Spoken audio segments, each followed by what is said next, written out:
Hi, my name is Nurjis and I'm Clinical Director of Ambimind. Hi, my name is Runo. I'm the Practice Manager here at Ambimind. Welcome to our podcast.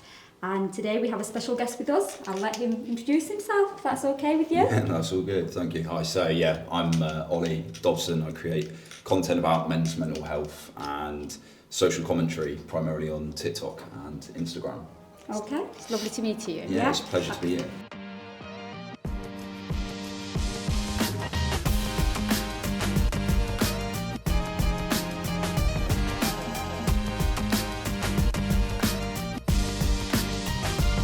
Thank you for joining us today. So our podcast today, we're going to be speaking about a few different things. First of all, the cost of living. As you all probably know, it's a big thing today, and it's affecting a lot of people. And the second thing is about social media, and then lastly we're going to speak to Olly and speak to him about his road to recovery, if that's okay with you, Olly? Absolutely. Okay. What is your opinion, Olly, based on the cost of living at this moment, how this impacting you as a person, and what do you think is impacting society at this moment? Yeah, I mean, it's well shown throughout history that when we go through periods of economic turmoil, it has a pretty detrimental effect on people's well-being. Understandably, people are worrying about can they pay for their bills, etc., etc. They lose work, and there's certain charities like the Money Mental Health Foundation that have done a lot of research and reports into this. I think even without the research being there, it seems quite obvious to most of us, right? Like, if your money is tight, that is gonna make you feel stressed. And I think a lot of people are really feeling that squeeze at the moment across the country. In terms of me personally, it's my main difficulty is I graduated 2 years ago, and I've not been able to pay off my overdraft from uni since, just because the wages that we have at the moment don't really reflect the costs that are associated with that. And for me personally, one of the main struggles that I have had over the last few years is financial related stress. And I think that's something that is going to be shared by millions of people throughout this country at the moment. Yeah, it definitely is as well. There's been a lot of surveys going on throughout this cost of living. A lot of people saying, is it going to be the next pandemic type of thing? We don't know. Yeah. There's people out there that can't afford to put the heating on, which is very sad. Do you think this is going to get better? Do you think it's going to get worse? What are your views on that? Yeah, it's difficult without sort of delving too much into the sort of the economic forecasts. Like, economics isn't my forte either, but from what I'm seeing at the moment, it looks like at least the next few years are going to be tough. The country has a lot of problems in terms of its economic structure and inequalities, and the way that we're heading at the moment, there are certain predictions that we could be heading for a Great Depression equivalent to what we had in 1929, and that is going to have a detrimental effect on societal well-being. There will be a lot of consequences that come from that, unfortunately. I absolutely agree with you, because there's a lot of research been doing. I know that everyone individually affected by this, but however, the people get more affected who are actually meeting their needs every day. They're finding it hard to, and then at this moment, like, people start to reducing. There is a little research done in Harvard School where the people start to stop seeing friends, stop going in gyms, so just to keep their house warm and having the food in a plate. So it's a lot of impacting. It's not just impacting as financially, it's impacting mentally. Absolutely. So it's just like, and you have said that one thing is that depression's about 2029, but it's not. I don't think it's not about the depression 2029 is the future for us, but however, is the currently is really affecting mental well-being as a family itself, not just one person, as a whole system. So I think is a current like this crisis is not. I think in COVID it was a lot of help from everywhere. So as well as you in your own house, and you don't need to pay, don't need to go to work, you could stay in your home, you could able to, there's someone paying you the wage, and you could spend time with your family without any concern. I know that there is a health risk, but that's not the risk that we're going through at this moment with the living crisis, because it's like you need to make sure your house is warmed, you need to make sure your kids been fed, so you need to order it every day. And that's not just a depression, I would say there could be like a uncertainty. It's like they're giving you the order every day of how I'm going to live tomorrow. Yeah. Not just how I'm going to live tomorrow. It's not the problem. How I'm going to live today. Yeah, absolutely. You know what I mean? So Yeah. future is quite far at this moment. It's about, if you start thinking about bigger picture of the whole situation, it's the present moment. It's really struggling for some people. It is definitely evident if you look back, even when we was growing up, maybe 15 years ago or so, when we was younger, there was like, we didn't hear of any kind of food banks and stuff like that. So you can see just, you know, generally it's becoming more and more used upon, because there's a lot of people there, unfortunately, within poverty, and as you're saying, like with the cost of living, everything just all over, more and more people are going to rely on that. And it is sad. It's like, you know, having to think, if, like you said yourself, Olly, do I put my heating on today? Do I feed my children? There's lots of families out there, mums, dads, that are probably going without food because they need to feed the kids. So it is something that we, you know, we need to be aware of. And obviously I think it is going to be something that's going to have a long-term effect on mental health. So, you know, how do you battle that, you know, once hopefully things get better and we do come out of a cost of living, how would you go about that? I think is that even though if we're able to somehow combat it as a, like that, is this crisis, but it's still going to have a detrimental effect in people's mental well-being, isn't it? Because it's still the people going through the stress, it's still going people going, you have mentioned that the depressions, it's still people worrying about uncertainty, it's still worrying about the having the food or the choice they're making, and that somehow they're still going to have that kind of, because it's not just overnight, it's happening every day, they're struggling, and it's just a turn to be a habit of concerning, habit of worrying. So this could be not just that today or tomorrow, it could be have a massive impact on people's actually well-being as a whole. So even though it's a resolve, or even though we could combat it somehow, so it's just that it's more important thing is that people having the awareness again, and as well as understanding and then supporting for each other at this moment is very important for having a good mental well-being or physical well-being, for giving a support to society.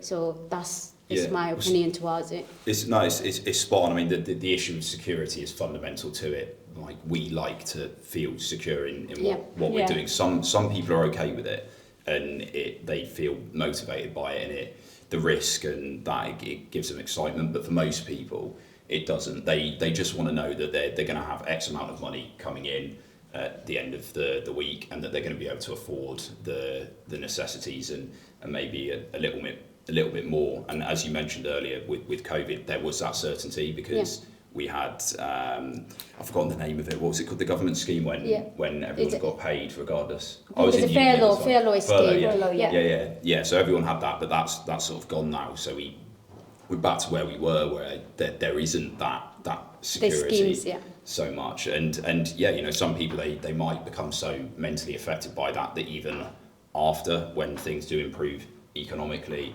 that has sort of led to them developing sort of anxious thought patterns and worries, and then you have to handle that specifically on the mental health grounds, not just addressing the broader problem of lack of financial stability. So think about this. So if this phase of our life that we are going through, this living crisis, and we're not going to just overnight wake up in the morning, everything normal for us. We can't do that, because it's very hard for as a human to adapt that.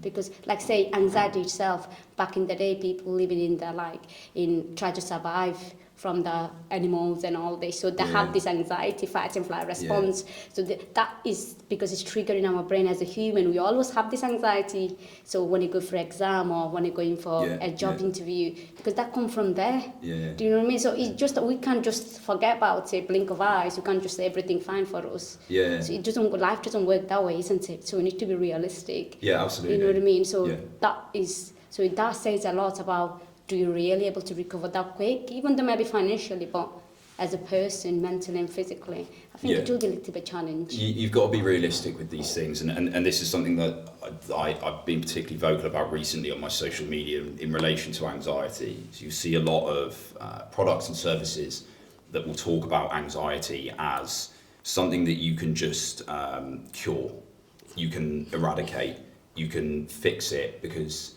a lot of people, they see mental health and mental illness or elements of human mind and behaviour as similar to, say, like a bone. You break it and it fixes. But it's not like that with anxiety. It's about how you learn to manage it and live with it. As you've just said, like, anxiety is our survival mechanism. Absolutely. It's ingrained in our DNA very deeply, and it's just attaching itself to things that it's so silly when you think about it now. Like we had it because there was a saber-toothed tiger that was about to kill us, and now our body thinks that we're about to die because we can't afford a food shop or something like that, which in itself is an awful thing. But when you compare it to the back in the day, and then this anxiety about financial crisis at this moment, or the crisis, living crisis, it's not something you could switch off. We can't say it's not real. No. It is actually real, isn't it? We're all struggling. And it is a valid worry, actually. Like, I say that, I think saying like anxiety with not having a food shop is a bad example, because actually if you can't afford food, then like that is a threat to your well-being. Absolutely. I guess let's give another example, like us sitting here before. Like, I have anxiety now sitting here in front of a camera talking to two strangers, right? Like, and you just recognise that it's like, okay, so my heart rate is faster, like I'm sweating a bit more, I'm not salivating, like the classic signs of anxiety. But through sort of being aware of that, I can actually sort of challenge it and be like, oh, I'm sitting here in front of the camera in Manchester. Definitely.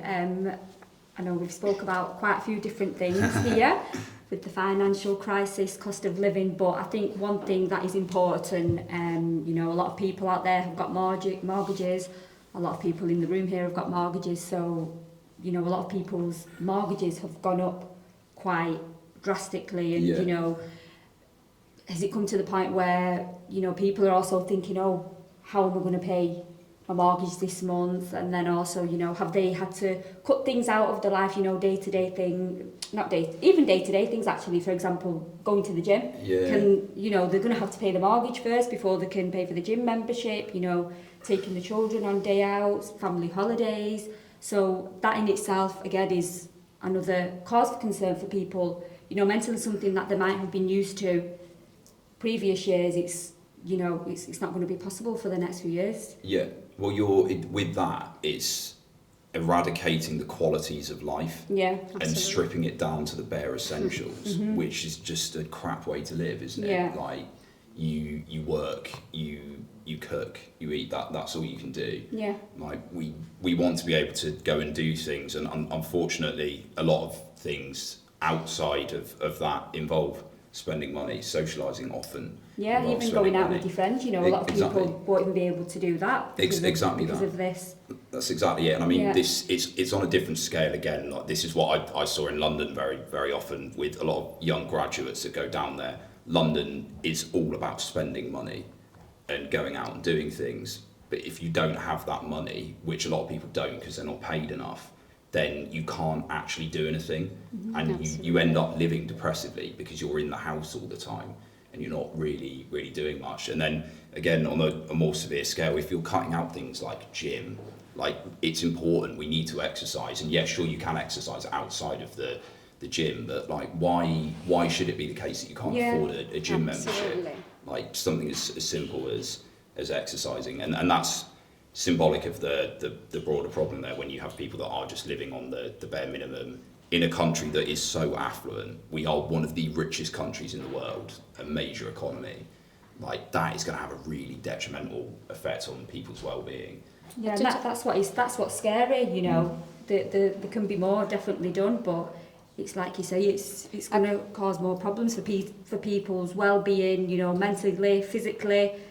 So it's very sad. It's important to remember community in this stuff, and to support each other as well, because this is the problem. Like, without veering into the politics of it too much, there's things that you need to change there in terms of your economic policy and welfare, addressing inequality, etc. But realistically, for a lot of us, that's beyond our control. So the things that you need to focus on are what you can deal with immediately within your smaller community. So like getting involved with your food bank, donating to charity, whatever, supporting people, being kind to one another, because that is what is going to help people to get through these harder times of economic instability. Absolutely. We can support each even other just with these things. Walking down the street, for example, smiling at somebody, it's just even something like that. You don't know what that person's gone through in that day. They might have been having a really rubbish day, might have been having a really great day, but it doesn't cost us anything just to smile at somebody, just something as simple as that.